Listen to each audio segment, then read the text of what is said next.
Charcoal is an amazing product, and there are many different ways of making it, but the process is all the same. Basically, you take a product full of cellulose and lignin, and you heat it and drive off the hydrogen and the oxygen from the cellulose and lignin and leave charcoal behind, which is mostly carbon. Many different ways of making it. One method is to use something called the pyramid kiln or cone kiln. These are derived from a device made in Japan where they used a circular cone much like a funnel without the bottom on it. But some developments changed, and this is a device came up that I call the Pennsylvania Pyramid Kiln. It's rectangular, it bolts together, it's heavy gauge steel, weighs 75 pounds, and we're going to use it today to make some charcoal. The Pennsylvania Pyramid Kiln is made up of 4 pieces of heavy sheet metal, which is 1/8 inch thick. They are 3 feet across the top, 2 feet high, and 1 foot across the bottom. And the unique design of this kiln is it can be unbolted for easy shipping or for storage if you want. So let's put it together.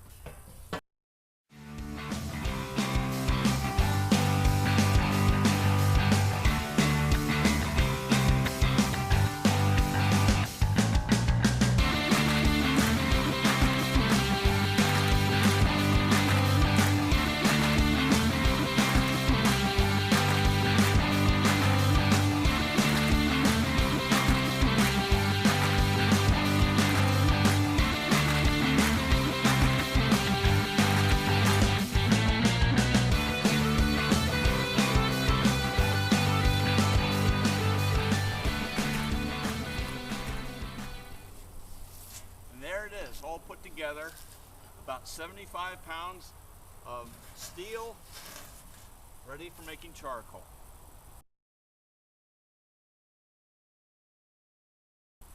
Now it's important that the base of the kiln is sealed off with dirt. You don't want air coming up underneath because that will burn up your charcoal as you make it. So I cut out a little square of the sod in the yard, and the bottom is filled now with dirt, pressed down to make an airtight seal, and now we'll start building the fire. Right. Starting the fire in the pyramid kiln is as simple as using, like for instance, I have white pine cones here.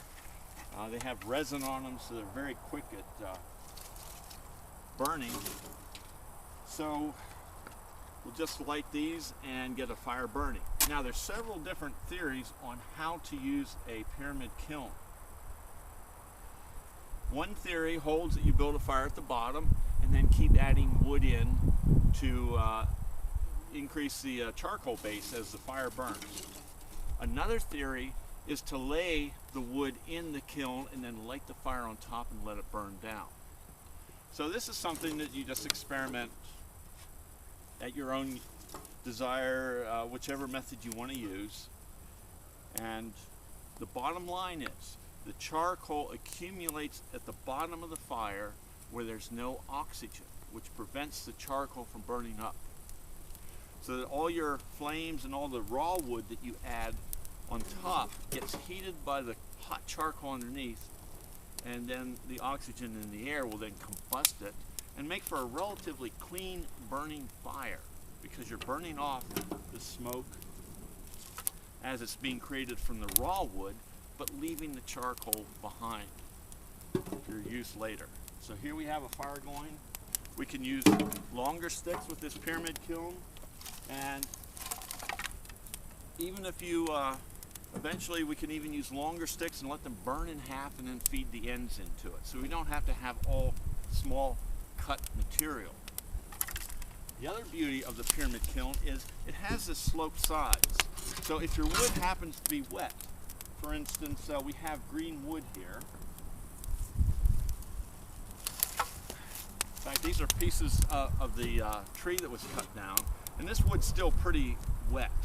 So we can actually put these around the sides of the kiln, and as the fire burns, it radiates the heat in to dry out this wood, and then eventually it dries off the hydrogen and the oxygen and leaves the charcoal behind, which then goes to the bottom of the kiln where it accumulates. So you can see how clean burning this is. There's a piece of very wet wood. We'll just kind of put them on the side and let them dry out. Another piece of very wet wood.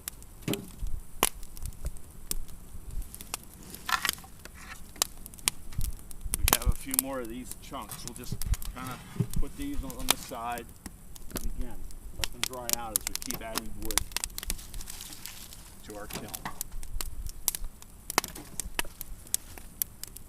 So one of the beauties of this kiln is you can use wetter wood, and in the process of creating the charcoal, you're actually drying it out also. So you don't need well-seasoned wood like you do in other types of kilns. And they can also use bulky, large pieces that normally in a kiln you'd have to cut up to make them fit.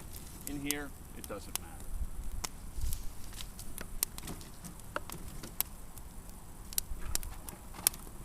And then another beauty of the pyramid kiln is this.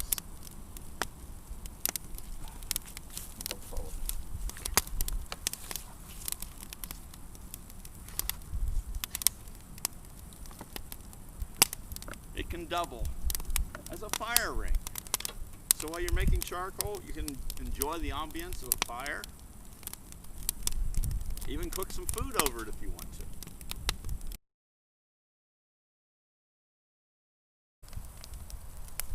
Well, here we are about 15-20 minutes into the burn, and you see some of the pieces sticking up have burned off, so we're going to put these and keep feeding them into the fire. Once again, always making more charcoal, keeping the flames on the top.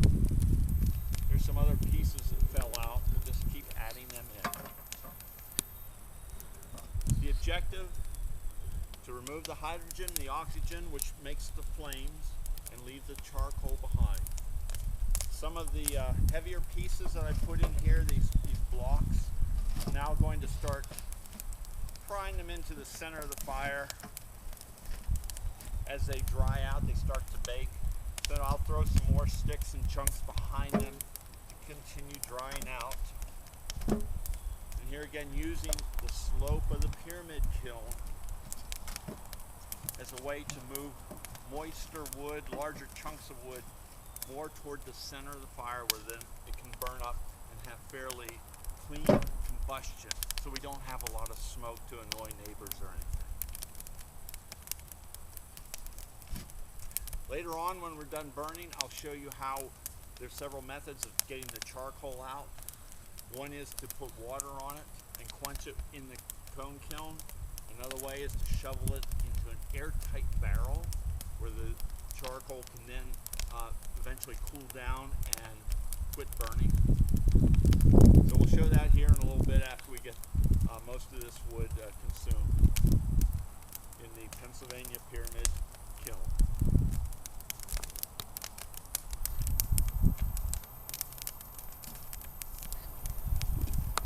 Okay, here we are. I'm going to end this burn in the Pennsylvania Pyramid Kiln right now and just show you a few things.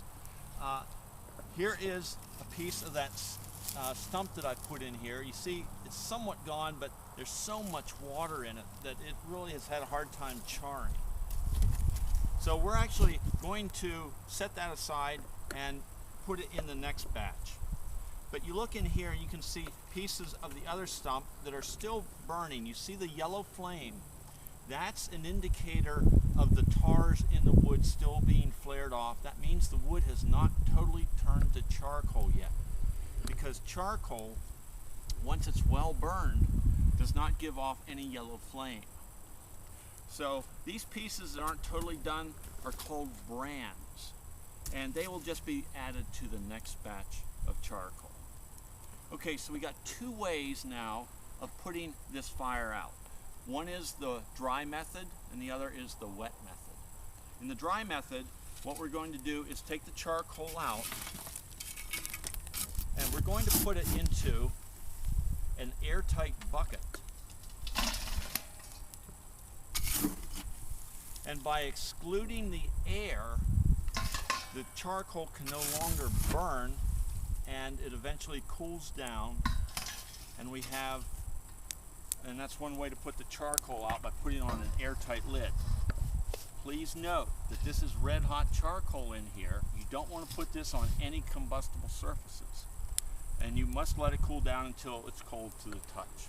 If there's any air in here, it will continue to burn. It doesn't take a lot of air to keep charcoal burning.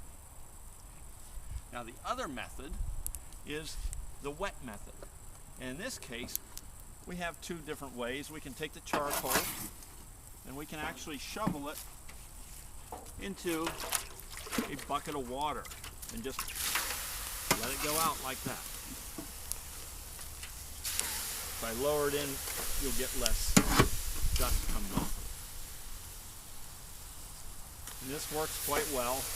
You know that charcoal is out. It's been cooled down to the point where it can no longer burn. Now the other method is just to put the water into the pyramid kiln. So I'm just going to remove this piece. No, I don't want to keep it wet. I want to keep them dry so we can put it in the next batch.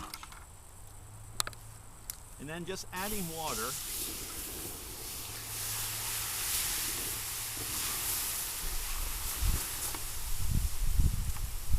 Cools down the charcoal and extinguishes the burning embers. Now it's very important that you put in water and then you stir it. And then add more water and stir. Charcoal is very good at maintaining and keeping fire within the pores of it. And don't be surprised while you're learning to use this kiln that if you put the fire out in the morning, it's soaking wet like this. In the morning, it's nothing but ashes because there was a few sparks you didn't get put out. So you want to make sure it's thoroughly soaked and stirred. Okay, now these are the brands. These have not burned all the way through. That was against the edge of the kiln, so it never charred. But we'll use that in our next batch. You see the heat got through some of the wood and started to char it, but it wasn't enough heat to get to the center because there's so much moisture in there. If you use wet wood, your charcoal content will be very low. So as best you can, use dry wood. However, one of the beauties of this pyramid kiln is you can use wetter wood and still work with it. Just is a little more, you have to take a little more care with it. But that's beautiful charcoal, ready for whatever purposes you have in mind, made with this pyramid kiln.